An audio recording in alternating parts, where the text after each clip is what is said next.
So here we have a new 2024 Cadillac XT5. This one comes in the luxury trim level in stellar black metallic. And then we have jet black leatherette interior. For the powertrain, we get a 2-liter turbocharged 4-cylinder engine. That's mated to a 9-speed automatic transmission. And not a lot of big changes as opposed to the 23 model, but I'm gonna go over it anyway. As we get to the front end here, we do get our LED headlamps along with LED daytime running lights. So still a very sophisticated look since it got these LEDs pretty much standard across the board. And down here we have the 20-inch gloss black alloy wheels, which look fantastic. Now this is the $2,500 option, so certainly not cheap. Passive keyless entry on all 4 doors. Power door lock controls. We have 1-touch automatic up and down windows for the back, or for the front, excuse me. Express down windows for the back. And then we have our power mirror controls and rear window lock there. Bose sound system, 8 speakers, power lift gate. You can set that, hit the button to open and shut. Electronic parking brake, and the hood release right there. We get a manual tilt as well as telescoping steering wheel. And then here we have our power driver's seat. Now I have that seat up front adjusted for someone of my size, being 6'3" with longer legs. But before we check out the rear seat room, a big shout out to Cadillac of Murfreesboro for allowing me to review this XT5 today. I'll leave a link below in the description. But hopefully y'all can see all of that. And there are the options there. Basically the wheels in the black get you from $43,895 to $48,410. Give or take that $1,400 destination charge. We're gonna check out the space here. Not too accurate, I had it pushed down quite a bit, so I wouldn't need this much room, because usually I can fit back here no problem. But rear AC vents there, a USB-C and a USB-A charge port there.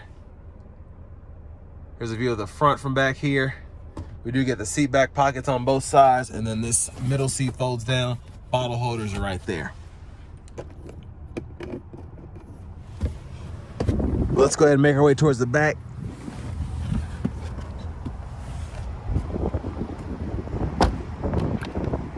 Fuel fillers there. We do have the LED tail lamps as well, which is a nice touch. Makes a world of difference. Dual exhaust integrated down there. Let's go ahead and pop the lift gate.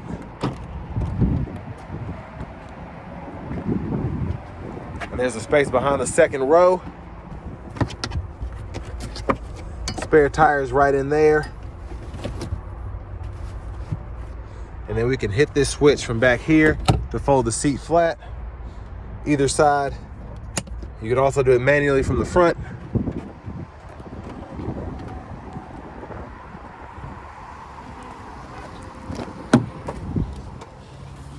Pretty easy to just push it back into place.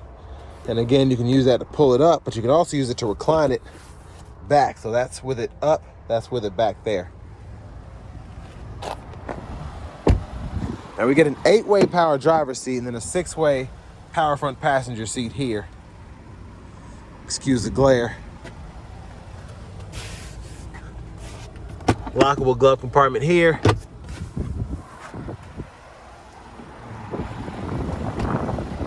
And then as we come back around to the front end,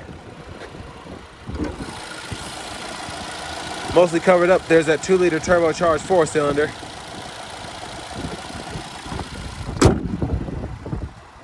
But next, let's go ahead and hop in the driver's seat real quick. Yeah, I do have the seat way far back. I apologize for that. So now that that's good to go, leather wrap steering wheel here. There's the horn. Now to this radio, I believe this is an 8-inch screen, so this has been here for a minute. But we do get AM, FM, XM radio, Bluetooth audio, and we have wireless CarPlay, wireless Android Auto compatibility, which is great. Wi-Fi hotspot. Pull up your climate controls here. You can adjust fan direction, fan speed, temperature, You have a few of those gauges down here along with your 3-stage heated front seats. And then you also have your settings here where you can go through, for example, your vehicle settings here, rear seat reminder, teen driver, and then just hit the mute button on accident. All of your preferences and all of that you can adjust here, including your language, so you can change that. There's the backup camera there, guidelines follow you, just turn the steering wheel. And then you do have your hazards here, as well as your auto stop and your parking sensors, which you can adjust there. Little pocket here. Now for the shifter, you hit the button on the side, pull down for drive. You can tap for manual, hold up for neutral, or grab this, pull all the way up for reverse, press P for park. And then if you don't want to use the touchscreen, especially with the volume, you have the knob here, which is fantastic as opposed to when you used to have to do it on the Q screen. So that's been here for a few years, fantastic addition. And then this knob has been pretty helpful as well. Just with how the menu's set up, you just have big icons you can go through. And then once you get into something particular, you can kind of switch up or you can keep using the knob. So pretty neat there. Now, traction controls here, you have your bottle holders, which you can stow there. And then you have several drive modes, Tour, Sport, then Snow and Ice. Center console cubby space has a removable tray.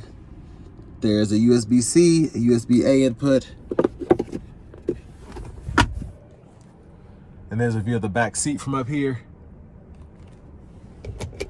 Sunglasses holder, home remote, or your garage door transmitter, excuse me. And then here you have the vanity mirror. Now back to the wheel, behind, blinkers, headlamps, auto high beams are on the side. And then you have your intermittent wipers on this side, rear wipers there. And then you just push back for rear wiper fluid, pull up for front wiper fluid. Cruise control, you just get the standard cruise. You can turn that on or off, adjust the speed, cancel, voice recognition, mute, forward collision alert, gap adjust, the lane keeping system, radio station favorites or track list controls are here, volume, and then these 4 arrows go through your gauge cluster. So you have the info page here. You can set up what's shown on there. So I like to leave mine there. And then you can go through a few other options, including your settings, where you can go into the units and change that from US to metric or change what's shown on that info page. But push button start. Finally, here's the key fob with remote start. And next, we're gonna go ahead and take this XT5 Luxury out on the road for a quick test drive. Now, starting the test drive in this XT5 here, I actually really like the 2-liter turbo engine. Now, at least it doesn't feel as quick as the V6. I mean, this feels quicker to me, but the V6, of course, has more power. But I just like how this, specifically, is just the turbo boost. That's the best thing about this, I think. Now, I've always thought that these rode pretty nicely. They're just very smooth in terms of the ride quality, and then just having this transmission that shifts relatively well. And I feel like you get the best of both worlds in terms of something that's sporty and luxurious if you want it.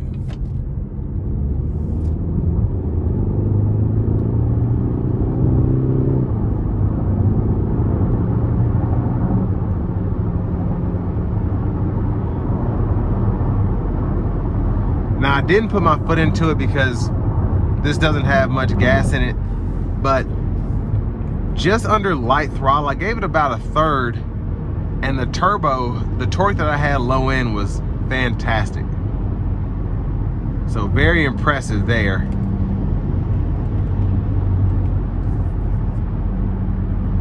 And again, I have to touch on the ride quality. The XT5 rides very solid. It's a very solid riding car. So it's smooth. It's not necessarily putting you to sleep, but it's just so crisp. Just, I feel like the driver's perspective is very nice, but I mean, the ride is just good. Very, very good. I'd put it like a 9.5 over a 10 just because it's not an S-Class, because it's not a smooth as butter ride, but it is a smooth ride, and it's good for the driver because it's not necessarily going to put you to sleep, but it's non-intrusive. It's probably the best way to describe it.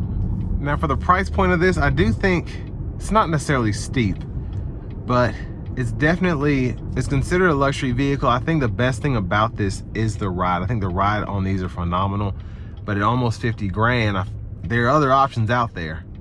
But with it being a $50,000 vehicle, I think you do get a good amount for what you're paying for.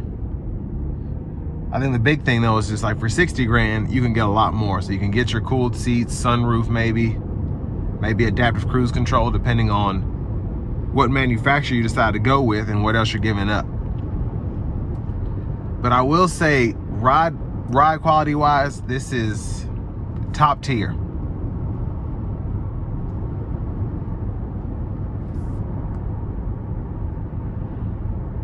And it's just a simple luxury SUV too, so it's not really hard to maneuver. It feels fancy without feeling fancy, if that makes sense. So I don't feel like I'm getting behind the wheel and I'm like, oh my gosh, how do I work this, how do I work that? Everything's pretty self-explanatory if you've been in a vehicle that's a 2000 or newer. Now if you haven't and you're coming from your 97 DeVille or whatever, you'll still probably be all right. But if you're coming from a 97 Corolla, there'll be a learning curve there.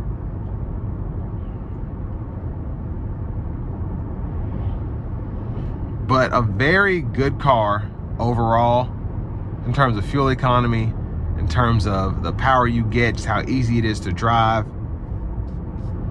I'll say ride quality a million times. Again, ride quality is just fantastic. But it's also something that feels nice, looks nice, while also being under the radar. And I think that's what a lot of people are looking for in this segment. So, with all that being said, this will bring me to the end of my review of this 2024 Cadillac XT5 Luxury.